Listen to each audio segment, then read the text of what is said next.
Session 57. Ex-Brigadier Mustansir Billah. Brothers and sisters, Assalamu alaikum. Auzu billahi minash shaitanir rajim. Bismillahir Rahmanir Rahim. We begin with the name of Allah, who is most gracious and merciful. And we begin with blessings on the Prophet Muhammad, peace be upon him, the last and final prophet. Nahmaduhu nusalli ala Rasulihil Kareem. We continue with Surah Fatiha.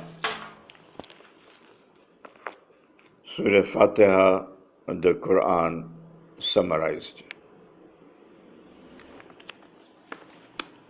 And in that surah, verse 3, that is Malike Yawmiddin, the absolute master of the day of requital, that is absolutely just reward and punishment based on every individual's performance as demanded by Qur'an and Sunnah.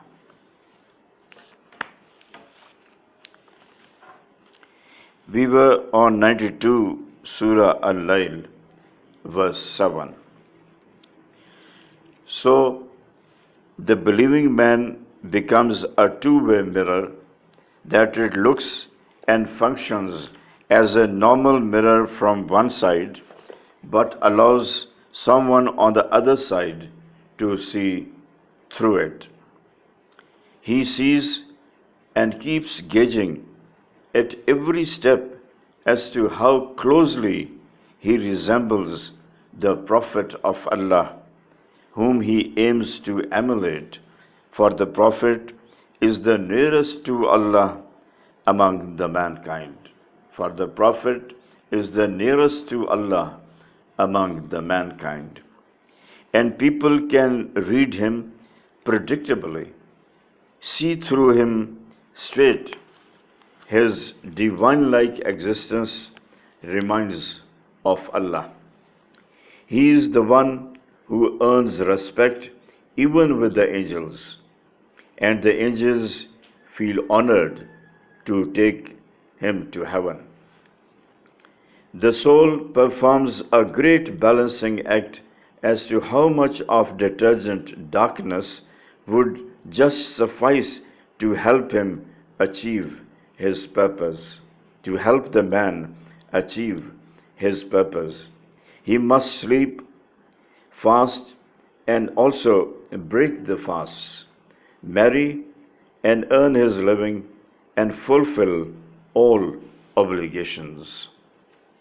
He has to grasp and work on the limits that he must not allow the body to cross, and to remain and to retain the twinge of conscience of if anything appears to go wrong.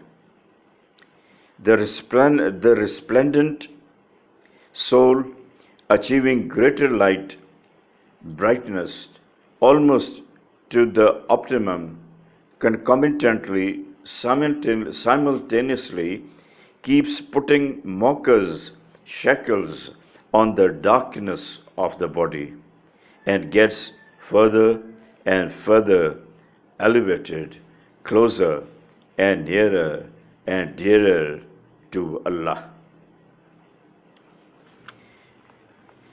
Contradistinguishing, if on the other hand, the soul, the refulgent light that enters the body with all its darkness and forgets the vision of Allah which it had retained.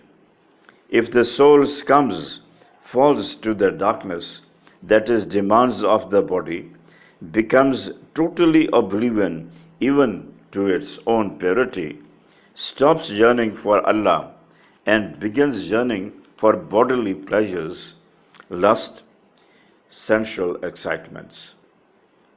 Thereby, it retracts from the original state of being among the right, becomes among the people of the left, those for the hell. Then there'll be nothing to rescue them at the 0 hour. Allah has accordingly forewarned the mankind through all His prophets and all His scriptures. This forms the irrefutable and irrevocable journey of man that can't be changed or undone. The belief that Allah created the entire mankind malish, dirty, sinful, and then got the body of His Son crucified from a group of most sinful to cleanse and forgive those who believe in crucifixion doesn't need comments. Allah helps alliterate, cleanse, succeed those who make an initial effort to succeed is quite simple. Allah helps alliterate, cleanse, succeed those who make the initial effort to succeed is quite simple. 92 Surah Al-Layl verse 8 Wa amma man bakhila wa astaghna, and the one who is miser doesn't give alms to cleanse himself for the pleasure of Allah, and rather than being God-fearing, subservient, and travail, work hard in His path, disregards His accountability, is insouciant, carefree, and considers himself self-sufficient, laughs it off, would be forced to laugh on the other side of his face for being short-sighted. Would be forced to laugh on the other side of his face for being short-sighted. It is worth thinking about the benefit man would have from his wealth if he is himself doomed. Rather than a blessing, it becomes a curse. Spending which is in good order with Allah and for the sole purpose of earning His pleasure has acceptance with Allah, and not the one with omniferous different other purposes. The obstinate ones who display a detestable violation of the word of Allah, Qur'an, are the ones who disregard Him, who disregard Allah. And those who are blind to truth are blind on the mankind, are a blight on the mankind. And those who are blind to truth are a blight, a black spot on the mankind.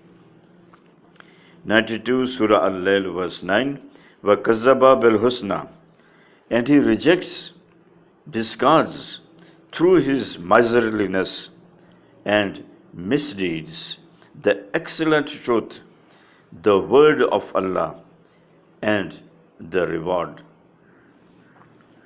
The obstinate man isn't really convinced. The obstinate man isn't really convinced, doesn't believe. Factually, he considers the reward hereafter a fib, untrue, and unimportant, rather a conjecture, simply to attract people, which is simply to attract people towards good conduct and nothing more, according to him. That is, he isn't sure of the second life. He isn't sure of the second life. 92 Surah Al-Layl verse 10 فَنُيَسِّرُهُ لِلْأُسْرَى. So we'll make the easy way of evil deeds, being dishonest, prodigal, squanderer, convenient for him, attractive and irresistible and lead him towards pulverization, being grinded in the fierce fire of hell. The wealth, the assets that the bloody minded bloodsucker had accumulated and that had dazzled him away from the truth will be no assistance at all when he is ditched, when he is put into the grave, then pulled out and pushed into hell. 92 Al-Layl verse 11. وَمَا يُغْنِي عَنْهُ مَالُهُ وَإِذَا تَرَدَّى. And how unpragmatic, short-sighted, reckless, for what would be the use of the wealth when he is himself in the process of falling down, doomed, ditched. 92 Surah Al-Layl verse 12. Inna alayna lal huda. Truly, guidance rests with us. Surah Al-Layl verse 13. Wa inna lana lal akhirata wal ula. And we have delineated the reality, they have delineated the reality from stark misconceptions. So have no doubts, inhibitions that the hereafter and the present, transient, temporary world are both in our hands. And have no doubt that the hereafter and the present, transient, that is temporary world are both in our hands, in our grip, grasp, and control, and so we'll deal with all in both the worlds according to their own individual preferences. Those who desire for all here have it in this world, with nothing in the next. And those who defer gratification for the next world are rewarded to an extent in this life and beyond all expectations, imaginations, eternally. Allah is the sole owner, the sole master of both the worlds. He owns and controls everything transient and intransient, palpable and impalpable, spiritual and material, physical and the metaphysical. So, he who disregards this verity, this truism, statement of fundamental wisdom and importance, and asks help for or anything from anyone other than the owner, that is, from the demigods, etc., is making a dire, a terrible mistake, and obviously demented, mentally imbalanced. Allah has given every individual an intrinsic wisdom to differentiate between the valuable good and the dross evil, between piety, self-restraint, and the enticing transient thrill of evil, and the ability to see the difference between the fleeting joy here and the permanent pleasures, and the ability to see the difference between the fleeting joy here and the permanent pleasures. So, those who disobey are forewarned of the fiery hell. So, who disobey are forewarned of the fiery hell. Surah Al-Layl, verse 14, فَأَنْزَرْتَكُمْ نَارًا تَلَظَّى. So it is simply irrevocable, unchangeable. I haven't left a shadow of doubt. It's up to you. Your own evil self would bring bad luck, for I have forewarned you. well in time about the approaching catastrophe of a blazing wildfire for the disbelieving and sinful, lest you live a bemoaning eternal life hereafter. The one who has forced a jinx on himself, having bad luck, the cursed and obstinate shall fall in it.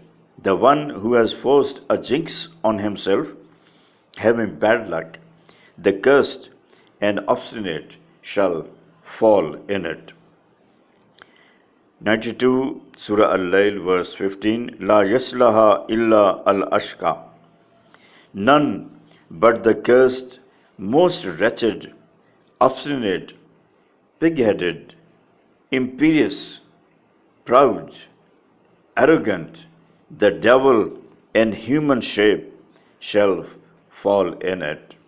I repeat, none but the cursed, most wretched, obstinate, pig-headed, imperious, proud, arrogant, the devil in human shape shall fall in it. That is the hell. These are the ones who didn't even desire to see the truth because of their own rigidity. I repeat, these are the ones who didn't even desire to see the truth because of their own rigidity, narrow-minded and blinkered attitude, and or lived with a bloody, happy lack of concern for the hereafter, and fell prey to sensual pleasures, and fell prey to sensual pleasures. 92 Surah Al-Layl verse 16 Allazi kazaba wa tawalla. The one who is bloody-minded, arrogant, makes a tremendous bloomer, rejects the truth, criticizes, scorns, considers submission to the will of Allah a fallacy, and turns away, he is the cursed, wretched one for the hell. 92 Surah Al-Layl verse 17 Faso jannabuha al-atqa, and he'll be saved from pulverization, being grinded by the fiery hell who remains God-fearing. I repeat, and he'll be saved from pulverization, being grinded by the fiery hell who remains God-fearing. That's all for today. Please play for me. Jazakillah, ex-brigadier Mustansir Billah.